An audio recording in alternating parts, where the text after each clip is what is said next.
Okay, अगर हम देखें तो डेल्टा जी मेरे पास क्या रखा है, delta G naught plus R T L N Q.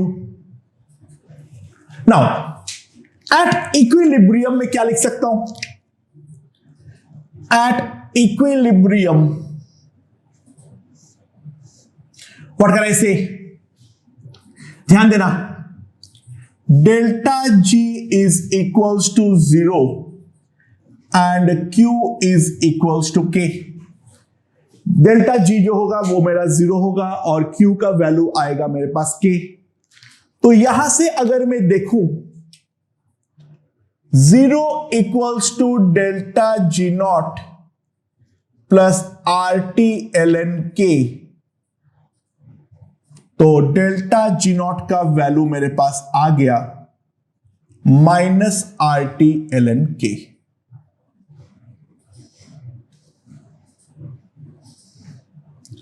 Okay, ये एक बहुत ही ज्यादा इंपॉर्टेंट रिलेशन है, हमें यहां पर याद रखना पड़ेगा, जो delta G naught is equals to minus R T L N के।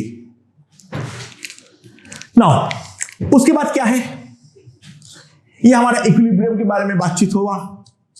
ये डेल्टा जी नॉट का वैल्यू अगर हम यहां पर सब्स्टिट्यूट करें तो डेल्टा जी क्या आएगा मेरे पास, R T L N Q minus R T L N K. तो डेल्टा जी मेरे पास आ जाएगा R T L N Q by K. मैं डेल्टा जी को in terms of Q and K ये लिख सकता हूं। तो ध्यान देना, जो क्यू में वापस लिख रहा हूं क्या था, मैं यहां पर क्यू सी लिख रहा हूं, basically C to the power C D to the power D by A to the power A into B to the power B. ये मेरे पास क्यू आएगा। अच्छा, ना बस क्यू देखने पे तो बिल्कुल के ही लगता है, बट यहां पर ये सारे इक्विलिब्रियम कंसेंट्रेशंस नहीं है, राइट? समझ में आया? अब क्या है, ध्यान देना, पहला case if Q is greater than K हो, तो Q अगर ग्रेटर देन K है तो सिंपल सी बात है ln Q बाई K जो आएगा वो आएगा मेरा डेफिनेटली ग्रेटर देन 0। तो ये वाला क्वांटिटी मेरा पॉजिटिव है, तो डेल्टा G जो आएगा वो भी आएगा मेरा ग्रेटर देन 0। यानी सिंपल सी बात है, रिएक्शन इज नॉन स्पॉन्टेनियस, जो कि होना ही चाहिए। Q मेरा K से बड़ा है तो मुझे ऊपर को अब कम करना पड़ेगा, नीचे को अब बढ़ाना पड़ेगा। इसका सिंपल मतलब ये है, जो मुझे प्रोडक्ट को कंज्यूम कराना है, रिएक्टेंट को पैदा कराना है, तो रिएक्शन बैकवर्ड डायरेक्शन में मूव करेगा, तो forward reaction definitely non spontaneous होगा या नहीं होगा? डेफिनेटली होगा, right? If Q is less than K,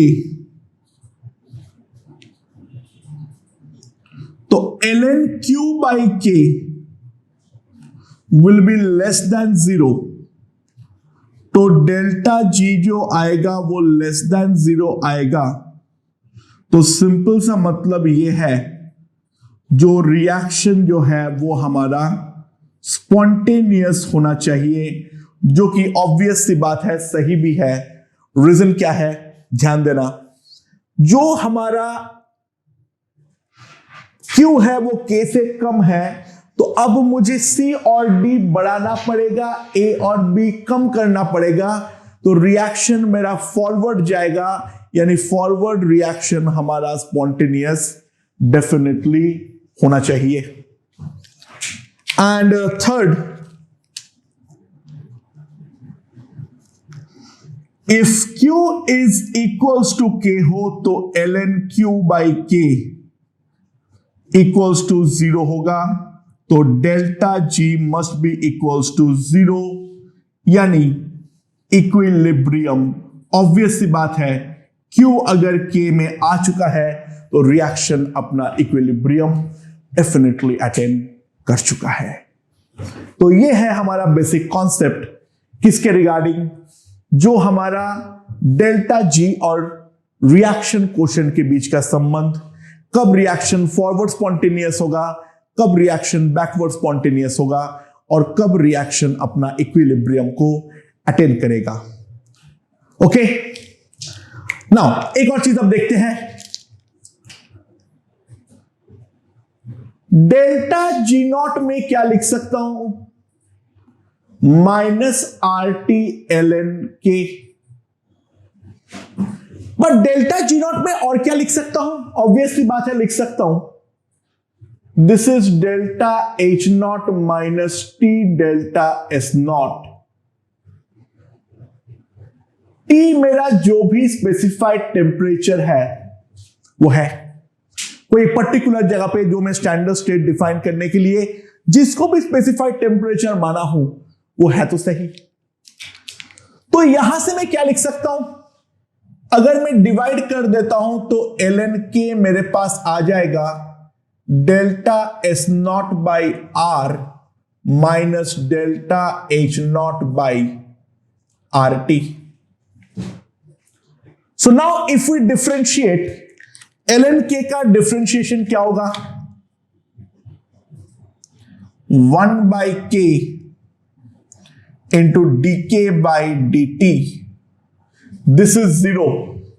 now इसका डिफरेंशिएशन क्या आएगा, delta H naught by RT square, ये आ जाएगा। तो मेरे पास क्या आ जाएगा, dk बाई K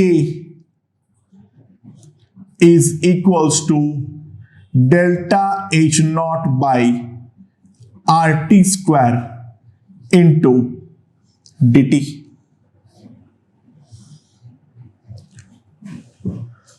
राइट,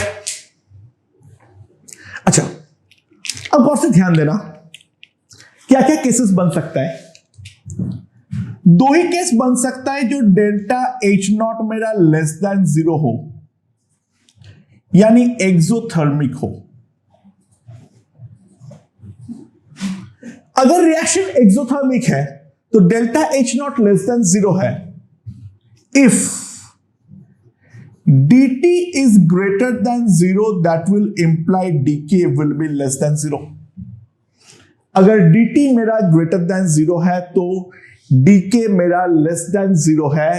मतलब जैसे ही टेम्परेचर इंक्रीज कराऊंगा के इक्विलिब्रियम कम हो जाएगा, that implies reaction will move backward. Reaction जो है वो यहां पर बैकवर्ड डायरेक्शन में मूव करना चालू करेगा।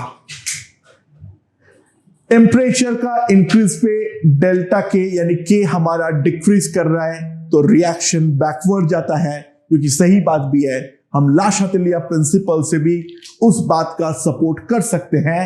रिएक्शन अगर एक्सोथर्मिक है और मैं टेम्परेचर बढ़ा रहा हूं यानी हीट सिस्टम को प्रोवाइड कर रहा हूं, तो वो हीट को सिस्टम अब्सॉर्ब करना चाहेगा। तो फॉरवर्ड मेरा एक्सोथर्मिक है तो बैकवर्ड मेरा एंडोथर्मिक होगा, यानी हीट को अब्सॉर्ब करने के लिए डेफिनेटली इसको बैकवर्ड डायरेक्शन में मूव करना पड़ेगा। नाउ दूसरा, डेल्टा H नॉट अगर मेरा ग्रेटर देन 0 है, दैट इंप्लाइज ये प्रोसेस जो है वो मेरा एंडोथर्मिक हो। तो इस पोजीशन में if dt is greater than 0 तो simply imply dk will be also greater than 0। तो सिंपल सी बात है, reaction will move forward। Reaction जो है वो मेरा फॉरवर्ड डायरेक्शन में मूव करना चालू करेगा। ये एक इंपॉर्टेंट क्राइटेरिया है जो हमें ध्यान देना पड़ेगा। राइट, कोई दिक्कत? क्योंकि होना भी चाहिए लाशातेलिया से। फॉरवर्ड मेरा एंडोथर्मिक है तो मैं सिस्टम को हीट दूंगा, यानी टेम्परेचर बढ़ाऊंगा, तो सिस्टम डेफिनेटली जो है वो हीट को एब्जॉर्ब करना चाहेगा, और वो हीट को अगर एब्जॉर्ब करना चाहेगा तो हीट एब्जॉर्बिंग डायरेक्शन यानी जो फॉरवर्ड डायरेक्शन है वो उस डायरेक्शन के अलोंग रिएक्शन प्रोसीड करेगा। तो हम लोगों ने लाशातेलिया प्रिंसिपल में जो केमिकल इक्विलिब्रियम में पढ़े थे वो हम लोग यहां से भी ऑब्वियस सी बात है देख सकते हैं। I hope this point is understood. Right, and now last चीज पे आते हैं।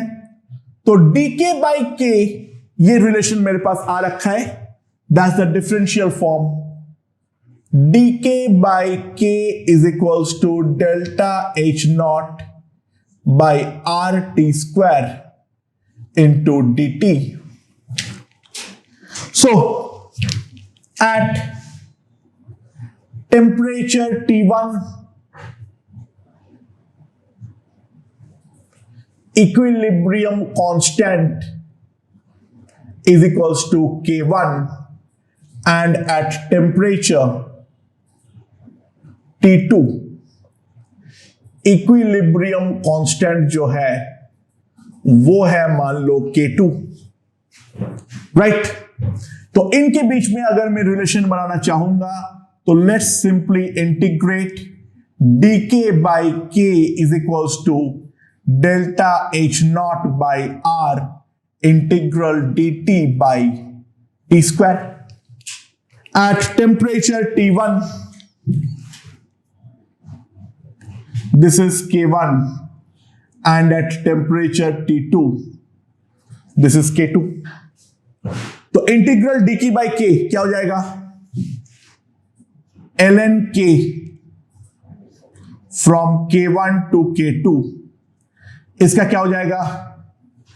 Minus delta h naught by r into 1 by t from 1 by T1 to 1 by from T1 to T2। तो मेरे पास सिंपली एक रिलेशन आ जाएगा ln K2 by K1 is equals to minus delta H naught by R।